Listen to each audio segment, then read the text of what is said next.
The bright beginnings. Looking back now, it almost feels like a scene out of a classic coming-of-age movie, set in the heart of the West Coast. My name is Allison Nguyen, and when I picture myself at 24, I see a hopeful, slightly awkward girl who had just moved from the tight-knit comfort of a suburban Orange County neighborhood to the metropolitan rush of Boston, Massachusetts. The city felt like a live wire, always buzzing, always surprising. And for the first time in years, I genuinely felt like anything was possible. My daily life was painted in shades of discovery.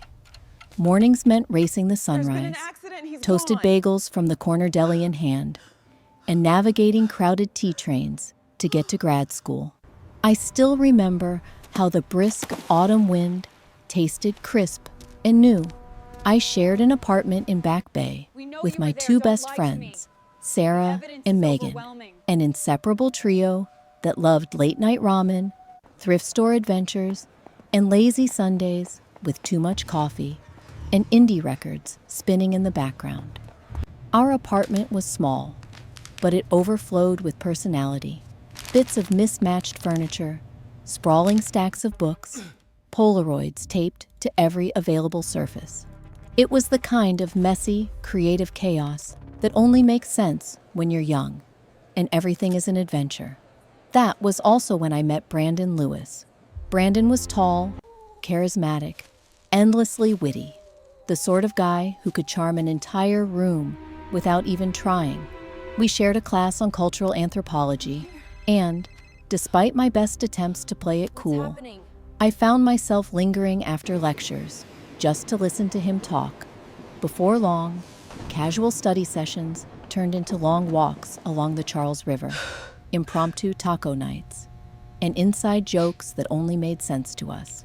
Brandon became my first real love, the kind that makes you feel seen, energizes your spirit, and gives you the sense that you've finally found your place in the world. Those first few months were a whirlwind of happiness. I was surrounded by friends who felt like family, ambitious about my future, and in love with the electric possibility of every new day. Boston became my personal playground. Rooftop parties under city lights, endless conversations in crowded coffee shops, blurry photos from midnight escapades, and the comfort of knowing I truly belonged. If I close my eyes, I can still hear our laughter echoing down narrow alleyways and feel the sunlight filtering through our kitchen window on chilly mornings. Those bright beginnings are still vivid in my mind, the proof that at one point my heart was wide open and the world felt like it belonged entirely to me. The betrayal that changed everything. If my early days in Boston were painted in soft, golden hues, then the shock that shattered it all struck like a thunderstorm. Quick, merciless, and impossible to ignore. When I look back, I sometimes wish the warning signs had been clearer. But at 24, optimism still tinted my world. I was the sort of person who saw the best in people, especially those I considered closest to me. It happened on what seemed like just another regular spring afternoon. Classes had ended early, and warm sunlight spilled through the cafe windows as I sat at my favorite spot, sipping cheap espresso and scrolling half-heartedly through social media. That's when my phone buzzed with a message that changed everything.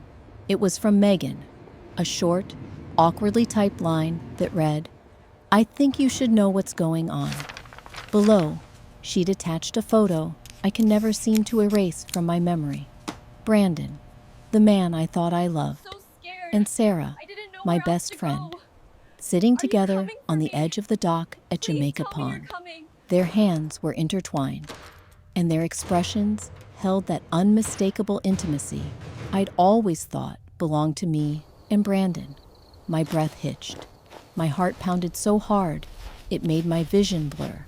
I fumbled to make sense of it, desperately searching for some innocent explanation. Maybe this was a misunderstanding. Maybe there was another, kinder reason behind what I was seeing. But truth, when it settles, is heavy and unyielding. By the time I confronted Brandon about it, the lie had already crystallized into betrayal. They'd been seeing each other for weeks, behind my back, behind countless midnight conversations, inside our shared jokes and whispered dreams. Worse still, the secret wasn't theirs alone. Megan's tone was apologetic, but she confessed the group had known for some time. They just didn't know how to tell me. The friends I'd thought were my chosen family had protected the two people who hurt me most. I can still remember the physical ache that followed, a hollow pressure in my chest, as if something essential had been scooped out and replaced with grief. In the days that followed, Sarah's calls went unanswered, Brandon's texts unread. Laughter and warmth fell away from my world, replaced by cold stares and whispers in campus hallways. Rumors, started by people who only half knew the truth, spread like wildfire. Suddenly, I was an outsider in what had been my own home. Looking back now, I know it wasn't just the end of a romance, or even a friendship.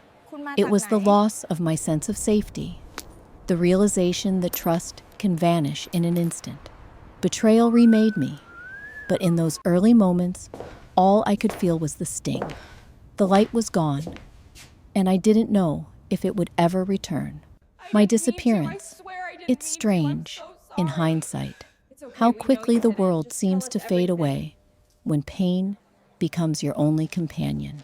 After the betrayal, there was a numbness that seeped into every part of me, a cold blankness where I'd once been filled with joy. I stopped answering calls and texts. I dropped out of social events, ignored group chats, and stopped showing up at lectures. I vanished from the city, slipped away like a ghost when no one was looking. And just like that, I was gone. From Boston, from the friendships I'd idealized, from Brandon and Sarah and all their broken promises. I packed my life into 2 battered suitcases and bought a one-way plane ticket to Chicago.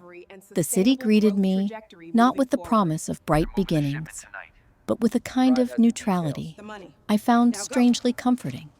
In a place where no one knew my scars, there were no whispers, no reminders of what I had lost.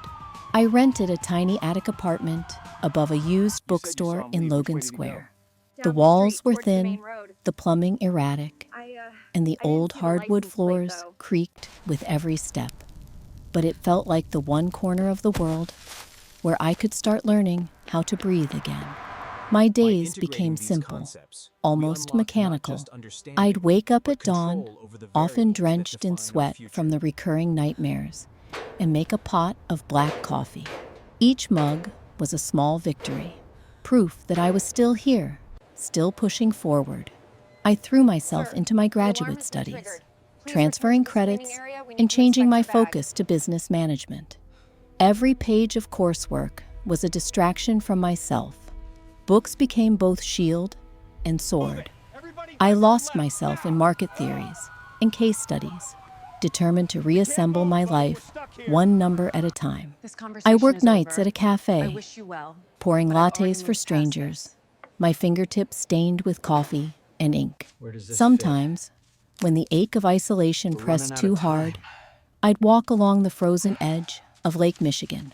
I'd watch the ice floes drift by and wonder what had become of the girl I'd been, if she was lost forever or just waiting for the right moment to resurface. In Chicago, I didn't try to make friends. Trust felt like a luxury I could no longer afford. So I kept my distance. My parents called often, their voices tinged with concern. But I painted everything as perfectly fine. I couldn't bear to see the heartbreak reflected in my mother's eyes or hear the disappointment in my father's voice. So I told white lies about new friends, new opportunities, about how happy I was becoming. But something strange started to happen among those long gray Chicago days. I began to evolve. The heartbreak, which had nearly destroyed me, became like a crucible. Pushed by necessity, I grew stronger, more disciplined, less naive.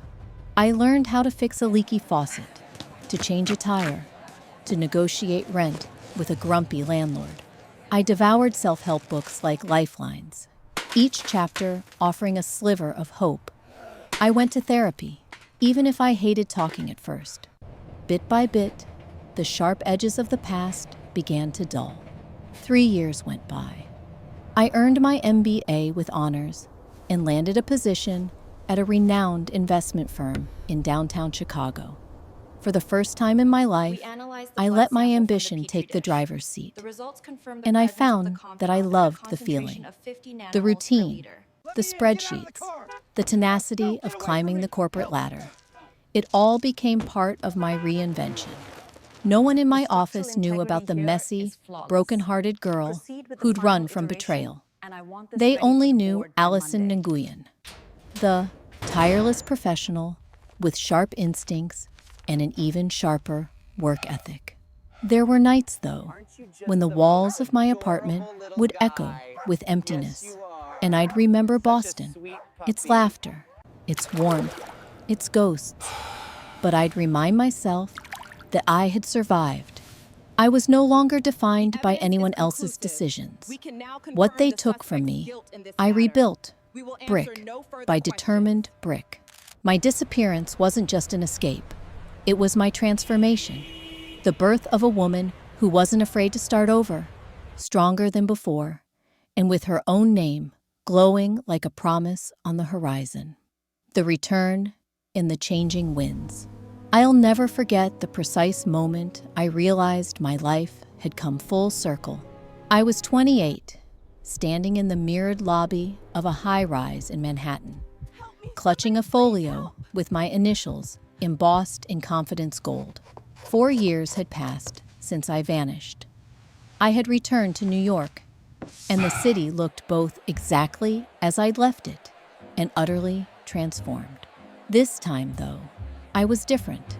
I had returned as chief operating officer of a leading investment firm, a role earned with sweat, late nights, and brain-numbing perseverance. Walking through those revolving doors that first morning, I caught a glimpse of myself, reflected back. Not the lost girl who'd once slunk away in the dead of night, but a woman with her chin held high, tailored suit sharp, voice both sure and steady. My company was courting a number of potential partners for a major expansion. I'd been chosen as the lead negotiator, a responsibility I shouldered with pride. The story of my rise had become corporate legend in some circles. The comeback kid, colleagues murmured. Some viewed me with awe, others with wariness. But I'd stopped caring what the old world thought of me. I was here for one thing, to seize the future that no one else could take from me now. 1 week into negotiations, fate delivered its cruelest, most poetic twist. Among our new business suitors were 2 familiar names, Liz and Ryan. After college, time had not been kind to them. Both had attempted startups. Both had stumbled, each in ways that the tabloids had gleefully recounted. Desperation had brought them to us, their company's value hinging on the very deal I was empowered to approve or deny. The day we met was the kind only New York serves up in late March. Spotless sky, bone-deep chill, winds snapping loose papers from manicured hands. I entered the conference room with practiced calm, heart thumping wild, like a bird against glass. And there they were, older, slightly worn, but unmistakably the same. For a split second, time fell away. I saw my old heartbreaks flicker across their faces as they realized who would be hearing their business pitch. Liz stammered. Ryan whispered a shaky greeting. I gave them the same professional courtesy I extended to any stranger. A handshake, a nod, an invitation to begin. Through the hour that followed, I listened intently. Their proposal wasn't terrible. The numbers simply weren't there. What amazed me was how little they'd changed, how their eyes darted with unspoken guilt, how the spark of confidence seemed to tremble at the edges. I kept my responses factual, but didn't let warmth cross my face. When the meeting ended, I wished them luck and told them the truth. Our company prided itself on backing partners who valued honesty, integrity, and loyalty above all. I thanked them for their time and let the silence close the door behind them. That night, walking home past the glitter of city lights, I allowed myself a moment of quiet triumph. The girl who'd been shattered by betrayal was gone. In her place stood a woman who had built herself new from the ashes, who now wielded the power to choose who she let into her world. The winds had changed, and this time they blew in my favor. Turning the tables, I've come to believe that fate has a sharp sense of irony, almost theatrical in the way it sets the stage. For years, I had carried the echoes of betrayal, like stones hidden in my pockets, the weight shaped by loss and the slow, patient fires of self-reinvention. When the moment finally came to reclaim my power, the universe did not whisper. It made a scene. I remember the morning that would change everything, like it was a meticulously edited film montage. Every detail in high def and a soundtrack of my own pulsing heart. My life in New York had settled into a rhythm I both relished and controlled. As COO of our rapidly expanding investment firm, my days were marathons of negotiation, deadlines, and decision-making so fast-paced, it felt like flying without a parachute. My name was on the door, my reputation bulletproof, and I had installed a mental firewall for anything or anyone that hinted at my old vulnerabilities.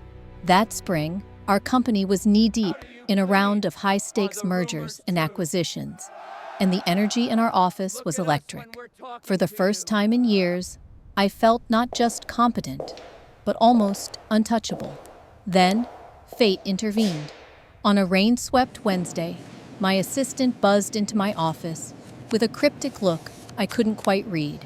"You have an early call with a potential acquisition out of Boston.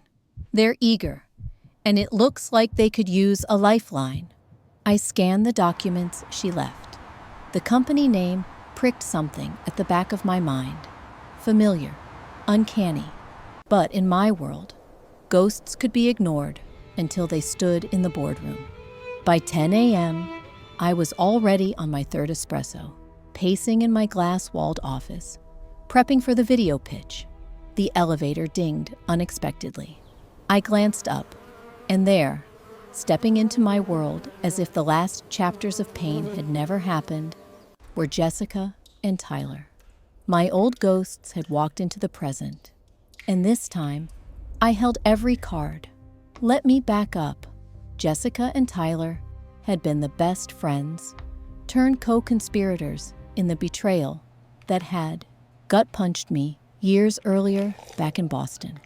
They had chosen sides, just not mine. After everything fell apart, I hadn't spoken a word to either of them.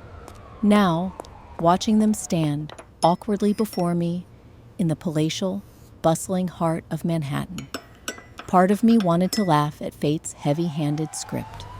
The other part wanted to run, but I stayed, because I was no longer the girl from Boston.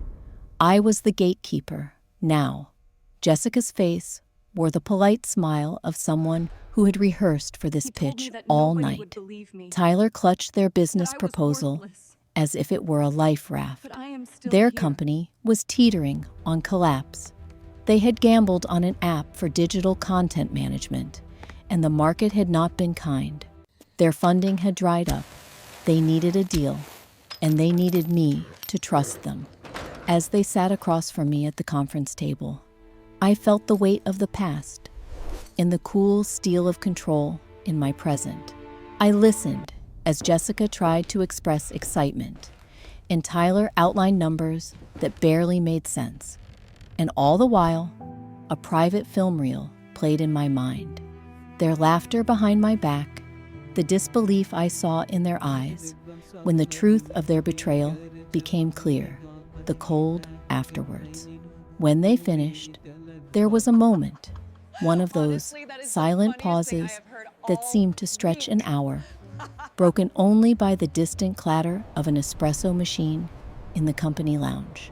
The room was so bright with sunlight that Jessica half shielded her eyes, looking older than I remembered, and more fragile. I surprised even myself. I thanked them, clearly and calmly, for their time and honesty. I asked pointed questions, the kind I wished I'd had the clarity to ask years ago, about transparency, about loyalty, about why they thought they deserved another chance. Tyler stammered a defense about growth and learning from mistakes. Jessica, for a heartbreaking moment, actually seemed near tears. We're not the same people we were before. College was a mess, we know, she said. We just want a chance to build something new. The old me would have crumpled under those words. A part of me still ached with the memory of the sting. But I considered their proposal on its merits, as any executive would.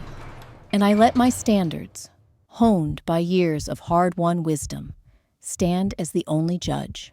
I pushed their business model, dissected their numbers, made it clear that anything less than absolute truth was a deal breaker. After the meeting, my team converged in my office to debrief. A few younger analysts gossiped. Some guessed at the history, sensing drama beneath the business-like surface. I just nodded at their views, keeping my private history exactly where I wanted it, invisible. That night, alone in my apartment, the city glowing below my window, I reflected on the messy satisfaction of power reversed. This was the moment I had imagined in countless daydreams, not for revenge, but as restoration. The lives we build after heartbreak aren't measured by how much we forget, but by the strength with which we face old wounds head-on. Looking at those two, I glimpsed the desperate urgency of people who had burned one too many bridges. I realized, with a tinge of sorrow, that I didn't hate them. I just wouldn't trust them again. Weeks passed. My firm conducted due diligence, reviewing every aspect of Jessica and Tyler's company with relentless precision. I didn't tell my colleagues the real reason why I kept the process scrupulously fair. Because I needed to prove to myself that I was capable of justice, not pettiness. I attended every meeting, questioned every line in their projections, pushed them on matters of ethics and vision. My questions weren't traps. They were the hard-earned standards that defined my leadership. As documents circled and analyses piled up, news in the tightly knit investment community flowed fast. Insiders began whispering about the unlikely prospect of my former friend's company gaining a lifeline from our firm. The gossip never fazed me. Every day, I walked into the office with my head up, my mind clear, my intentions simple. I would do right by my team, my company, and finally, by myself. The final negotiation arrived, set in a glass-walled boardroom high above the city. It was mid-autumn, the kind of New York afternoon when the wind bites and the sun turns the Hudson silver. Jessica and Tyler arrived early. They looked tired, their ambition shaded with the fear of a door being slammed shut for good. Our respective teams filled in around them, lawyers and analysts and executives with notepads poised. I took my seat at the head of the table, feeling oddly calm. There is a peculiar silence in business rooms where fate hangs in the air. I led the discussion, methodically unpacking the remaining holes in their business plan. We danced through hours of financial analysis, competitive metrics, risk frameworks. Each time, Jessica tried to steer the conversation toward nostalgia, reminiscing about old campus adventures, inside jokes from years gone by, I firmly steered us back to data, future prospects, trust metrics. The message was clear. I would not be lured by sentiment, and the past would never hold sway here again. Finally, it was time to make a decision. My team leaned forward, pens poised. Jessica and Tyler held their breath. I looked straight at them, speaking not just for myself, but for the version of me who had once craved validation from people who didn't deserve it. Our company is built on fairness and trust, I said, my voice steady. Those aren't just words for our clients. They're why we succeed. After rigorous review, it's clear your project needs more work. I can't commit our firm to a partnership at this stage. I hope you take this feedback and use it as fuel, not a setback. I could see the blow in their eyes, the mixture of disappointment and humbled respect. I wished them luck, sincerely, and I meant it. As the room emptied, the skyline blazing with sunset, I remained behind for a few quiet breaths, surrounded by the physical manifestations of what I had built on my own terms. That night, walking home along Park Avenue, I allowed myself a small, private celebration. It wasn't schadenfreude I felt, and it wasn't vengeance. It was quieter, a certainty that my story wasn't defined by someone else's cruelty or approval. I was whole, no longer bargaining pieces of myself for love or friendship. In all the years since Boston, I had learned the most precious lesson. Sometimes, the greatest victory isn't public or glorious. It's silent, a choice to move forward with dignity and boundaries. The past had tested me, remade me, and now bowed gracefully out of the narrative. I turned the tables, not through ruthlessness, but by becoming the kind of leader my younger self so desperately needed all those years ago. And as the city's lights winked on, each one a small reminder of possibility, I realized how far I'd come. Turning the tables didn't erase the scars. Nothing would. But it did prove to me that I could stand in the same room with my former betrayers and offer them fairness, without bending backward or losing my center. I had become the gatekeeper, yes, but that power was not about revenge. It was about rewriting the narrative. Instead of seeking validation, I granted myself release. There were moments that year, quiet, unremarkable evenings in my New York apartment, early morning strategy calls with global partners, when I'd catch a glimpse of my own reflection and think, yes, it was all worth it. I used to wonder if I'd ever feel safe stepping into my own story again. Now, the answer was clear. Not only was I safe, I was triumphant. With every decision and every boundary I drew, I reclaimed a piece of myself I'd thought lost for good. Turning the tables was never about making Jessica or Tyler feel as small as I'd once felt. It was about proving to myself I would never be that small again. I was more than my worst day, more than memories or ghosts trailing from city to city. And finally, I felt free. The price they paid. You know, I was never the kind of person who dreamed of revenge. Not really.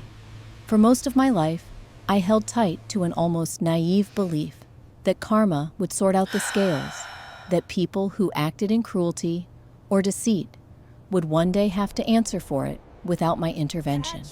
But as the years passed, especially after my ultimate power play, that unflinching moment at the conference table, when the past finally met the present, I had no choice but to face the lingering, hollow ache left by the people who once called me friend and then betrayed me so deeply. Watching Jessica and Tyler walk out of my world again, this time with the echo of their own loss, rather than mine, ringing in their hearts, left me with a sensation I can only describe as bittersweet release. There was no joy in denying them the deal that might have saved their company. Still, there was a clarity, an affirmation of every lesson I'd learned about trust, boundaries, and the dignity of moving forward, even when every muscle in my body wanted to look back. For weeks, news of the failed acquisition drifted across the investment landscape with the quiet inevitability of autumn leaves scattering on Fifth Avenue. I didn't gloat. I didn't share the inside story, not even with the handful of close colleagues who saw the names on the paperwork and no doubt connected the dots. My power was in my restraint, in my refusal to turn heartache into spectacle. Instead, I kept my focus sharp, meeting after meeting, building my team's morale, pushing our next big project forward. Behind the scenes, I couldn't help but learn bits about where Jessica and Tyler landed next. The harsh truth was, after losing out on our partnership, their company bled investors at a shocking pace. Without a major backer, the cracks in their infrastructure became canyon-wide fissures. They tried to pivot, desperate emails to former contacts, pitches to firms I'd known for years. But the investment world, with its uncanny memory for integrity and reputation, quietly shut its doors. Even competitive firms who'd once courted them hesitated now, held at bay by that all-important sense of trust that, once broken, is nearly impossible to restore. I never wished them failure. Even now, I remember the sound of our laughter, echoing through those Boston nights, the shared jokes, the promise of loyalty. But watching their story unravel from a deliberate, professional distance revealed something I wished I'd learned sooner. The universe doesn't always deliver dramatic retribution. Sometimes the price of betrayal is paid slowly and in silence. Opportunity after opportunity slipping through one's fingers, hope drying up like a well in drought. That was the cost Jessica and Tyler faced. And it was more stark and, in some ways, more humane than anything I could have orchestrated myself. In the months that followed, I'd catch occasional glimpses of them in the news. A failed merger, a telltale change in LinkedIn status, a rumor flitting through an alumni newsletter. Occasionally, I'd see an old photo pop up on social media. Smiling faces, once so familiar, now shadowed by time and regret. I never commented. I never reached out. A loyal part of me still ached for all of us, for the friendships that had crumbled from neglect and selfishness. But the wiser part of me knew. This was their road, and this was their price. Ethics, fairness, and the cost of integrity. If you'd asked my younger self whether I'd ever take satisfaction in seeing people who hurt me finally pay for their actions, I think she would have recoiled in horror. I was raised to believe forgiveness was a virtue, that retaliation was for the weak. But experience is a ruthless teacher.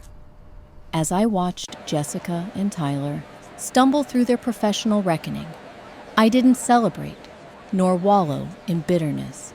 Instead, I found myself reflecting on the true cost of integrity and on the line that runs between justice and vengeance. What does it mean to wish someone the best after they've taken your trust and broken it into pieces? For me, it wasn't about seeing them suffer, but about seeing them face themselves. Every delayed payroll, every investor who reneged, every sleepless night spent hunting for another chance. These were not punishments I imposed, but natural consequences born of choices made long before I ever held any power over their fate. If Jessica and Tyler learned hard lessons about leadership, loyalty, and accountability, then maybe something beautiful would eventually emerge from the ruins.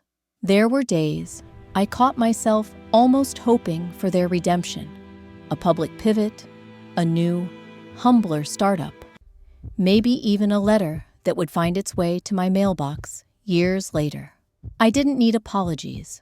Not anymore. But I like to imagine they might rediscover the things we'd all lost. The genuine connection that comes with honesty. The rare comfort of being able to look someone you hurt in the eye and truly mean the words, "I'm sorry." Of course, I never voiced these thoughts to anyone. Some wishes are best kept private, gently folded in the quiet corners of your heart, carrying the legacy of the past. My own success in New York continued to grow. I earned a seat on an even larger board, started mentoring incoming women in finance, and worked hard to foster a work culture rooted in the very values that had once been used against me. Openness, fairness, unwavering empathy. For every person who reminded me of Jessica or Tyler, I extended careful trust, always tempered by wisdom. I learned how to set boundaries that protected my peace and well-being instead of keeping the world at arm's length. It wasn't always easy.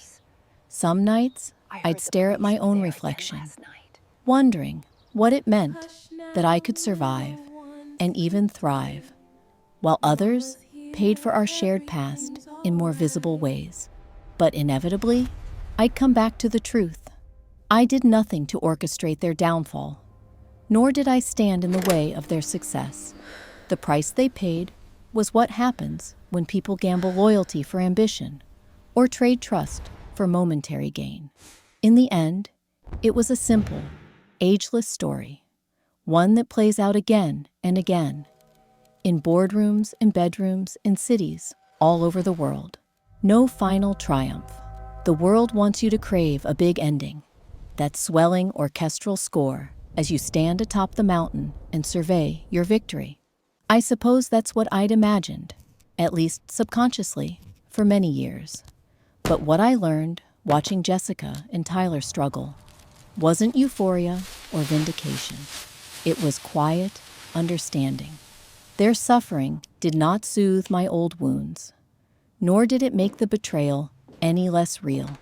If anything, it reminded me that moving forward is about more than outrunning the past. It's about refusing to let it set your agenda, even when every headline and every rumor feels like old wounds reopening. I let Jessica and Tyler become lessons, not warnings. Whatever they endured in the aftermath of our story, it wasn't about me anymore. I was the author of my own life at last. My strength was not in holding onto the bitterness of justice served, but in recognizing, with maturity and compassion, that the truest victory is the peace that comes from letting go. If you ever find yourself in a position where you hold the fate of former friends or betrayers in your hands, I hope you'll remember this. You don't owe them ruin, nor do you owe them resurrection. You owe yourself the honesty to see things clearly, to judge actions fairly, and to walk forward with resolve. The price they paid was theirs, but the peace I found was entirely my own. Moving forward with myself. If you'd asked me years ago what moving on really meant, I probably would have recited some cliché lifted from a self-help book or a tear-streaked coming-of-age film. Phrases like letting go or time heals all wounds. They sounded good on paper, but in practice, I had no idea how to live them. For a long time after the dust of retribution settled, I thought walking away simply meant tearing out the page, closing the chapter on pain, tucking those torn-out memories at the back of a mental drawer. But real life is messier, more stubborn, and, thankfully, infinitely more beautiful than that. The funny thing is, I didn't wake up one morning, suddenly healed. There was no dramatic epiphany, no triumphant music swelling in the background. Instead, my path forward felt more like a quiet series of unremarkable mornings, making my bed, running in Central Park before the city woke up, catching my reflection in a rain-streaked cafe window, and not wincing at what I saw. Healing creeps in softly, in the details. That is how it began. And that's how, eventually, I started weaving my life together again. Taking back the ordinary. One of the most surprising gifts of loss is the way it makes you take stock of the ordinary. I'd spent so many years striving, chasing titles, proving myself invulnerable after being hurt. But once the big revenge was done, and former betrayers faded quietly out of my orbit, I was left with myself and all the little pieces that make up a whole life. I started seeking comfort in the routine, prepping my lunch before work, buying fresh flowers from the street vendor on Lexington and 77th, calling my mom just because. Every small act felt like a promise to myself. You are safe now. You are home here, in your own company. After so many years guarded, I learned to welcome quiet joys again. I'd read on my stoop, get lost in a novel instead of projections and proposals. I let myself feel sun on my face, the laughter of children at the playground, the pulse of city life that buzzed outside my carefully curated bubble. I stopped pretending that solitude was a punishment and began treating it as a well-earned reprieve. Alone did not mean lonely. In fact, for the first time in my life, it felt like freedom, rediscovering myself through new experiences. Once I allowed myself more time outside of work, I found my world expanding in unexpected ways. I enrolled in a photography class at a little studio in Greenwich Village, a long-held dream I'd always pushed aside for responsibility. There, among a ragtag group of students, I relearned wonder through the lens of a borrowed camera. Each image I captured, a cracked sidewalk, a stranger's tired smile, the sun slipping behind tenement rooftops, felt like a small act of reclamation. It sounds trite, but I truly began to see the world again. In colors I'd let fade for too long. I acknowledged old hurts without letting them dictate every move. It didn't happen overnight, and sometimes there were setbacks. A song on the radio would spark a memory at random, or I'd catch a fleeting scent, and my stomach would clench the way it used to in the aftermath of betrayal. But I learned to breathe through those moments instead of running from them. I practiced sitting with discomfort, the ache that sometimes felt like a second heartbeat, until it carried less weight, until it became a companion rather than an adversary. And with time, new people came into my life, real friendships, grown slowly, without the rush or recklessness of my 20s, sprouted from shared interests and genuine conversations. I met Maya at the photography studio, a cancer survivor with an irrepressible sense of humor, and we bonded over late-night pizza and our mutual dislike of idle small talk. I joined a hiking group where weekends in upstate New York brought mud-caked boots and stories swapped beneath wide open skies. These connections were never about filling an old void, but about cultivating something honest and present. I didn't need to overshare, perform, or replace what had been lost. I just needed to show up as myself, accepting that it was finally enough. Forgiveness, a quiet revolution. For years, forgiveness had been something I reserved for others, former friends, old lovers, collaborators who crossed lines for their own gain. I used to think forgiving meant condoning what was done to me, or inviting those people back into my life. I resisted it stubbornly, as if it would reduce every hard-won boundary to dust. But in the solitude of my New York apartment, I realized forgiveness could take another shape, one that was soft but resolute. I could forgive the versions of myself that didn't know any better. The younger Allison who wanted love so desperately, she ignored every red flag. I could forgive myself for all the times I folded to please others, for letting ambition temporarily eclipse kindness. To myself, especially, it was never about writing off the betrayal, but about refusing to let it write my story. I gave myself permission to move forward without resentment as ballast, and to trust that I could create a future guided by lessons learned, not walls built, integrating the past, not erasing it. Some people believe the best way to heal is to forget, to banish every reminder of what went wrong. That never worked for me. My journey forward meant making peace with what happened, not pretending it didn't. I kept mementos, a Polaroid of Boston, a scribbled birthday card from the trio I once called friends, not as a shrine to suffering, but as gentle reminders of how far I've come. Every time I dusted those relics, I felt a quiet pride. I survived. I grew. The pain was real, but so was my resilience. Sometimes I wonder what I'd say to those who hurt me, if I passed them on the street or found ourselves together in some oddly serendipitous moment. Would I feel anger, pity, relief? What I know for sure is this: I would wish them well, with authentic distance. I harbor no secret hope for apologies or cosmic justice anymore. What happened, happened, and I have too much ahead to trudge through that mire again.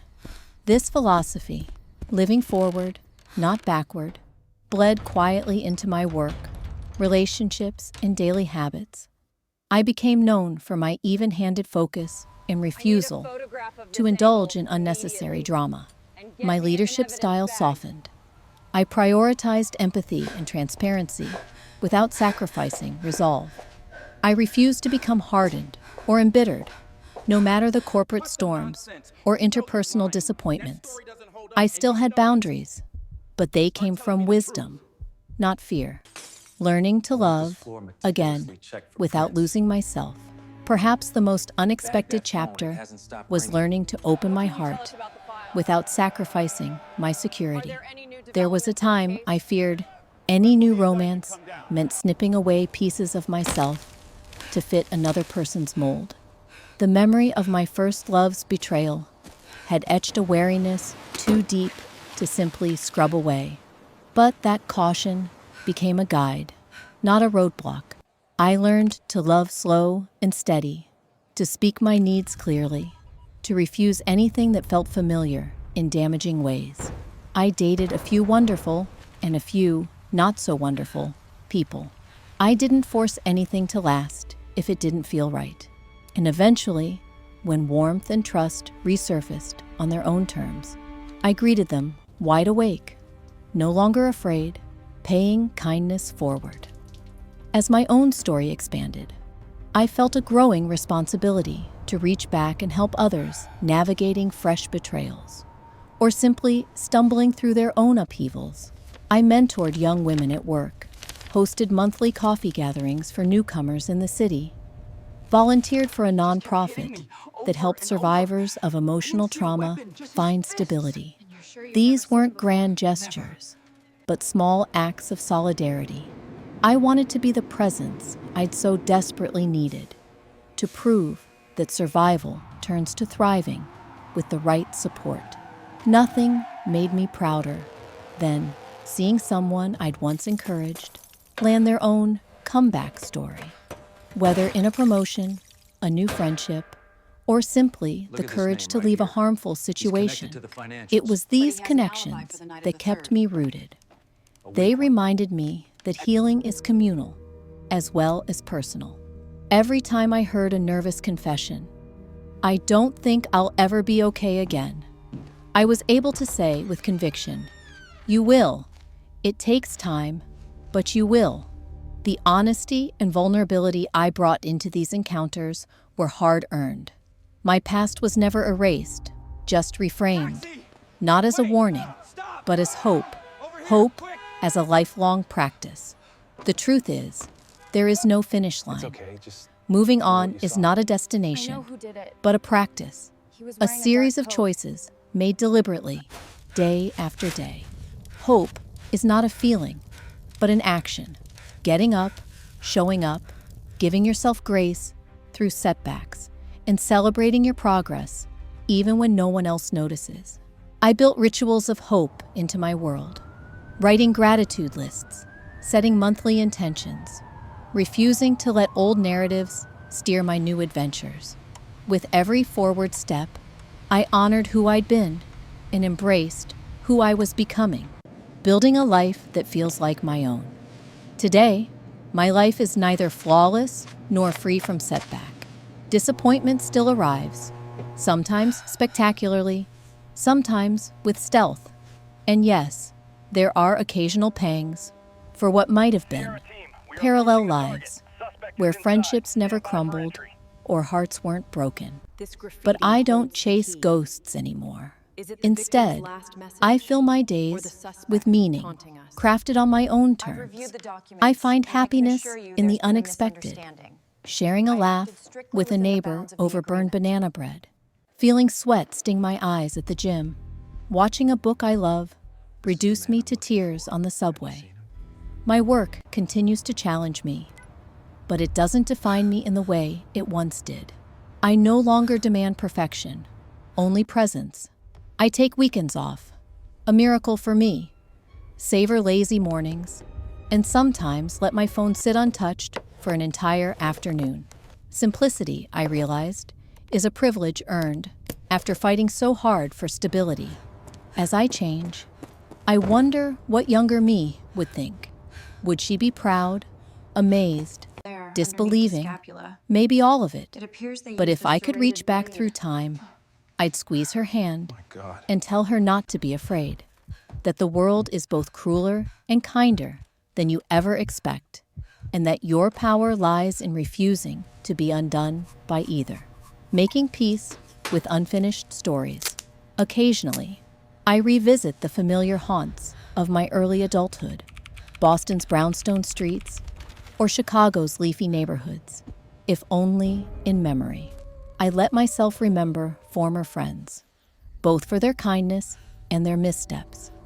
I do not mentally rewrite history or wish for different choices. Instead, I make peace with the shape of my experience, respecting each version of myself for surviving as best she could. There is a strange liberation in seeing your own story as complete, even with its jagged edges and open-ended chapters. Perhaps the hardest part of moving forward is accepting that not every hurt is meant to heal perfectly, and not every loss is meant to be replaced. Life unfolds with a peculiar wisdom. Doors closing so others can open. Heartbreak, creating the vacant spaces where new growth can take root. I have stopped obsessing over answers and outcomes. Today, I focus on curiosity. What will tomorrow bring if I greet it with compassion for myself and the world? Conclusion: the ongoing journey. So here I am. Years have passed since the betrayal that started it all, and I walk through Manhattan not as someone seeking closure, but as someone invested in the onward journey, content to carry both scars and joy. My identity is no longer shaped by what I've lost, but by how bravely I live what I have. I hope for anyone reading, anyone building themselves back from wreckage, wrestling with the weight of history, or simply trying to find solid ground, you remember, your story does not end in darkness. Healing is not linear. Be patient, be kind, and allow your own strength to surprise you. Moving forward, truly, is the greatest revenge, the sweetest legacy, and the most dazzling act of self-love left to any of us. And if you see a stranger pausing to photograph a patch of wildflowers breaking through a cracked Manhattan sidewalk, maybe that's me, or maybe that's all of us, breaking through, growing wild and real in the sun.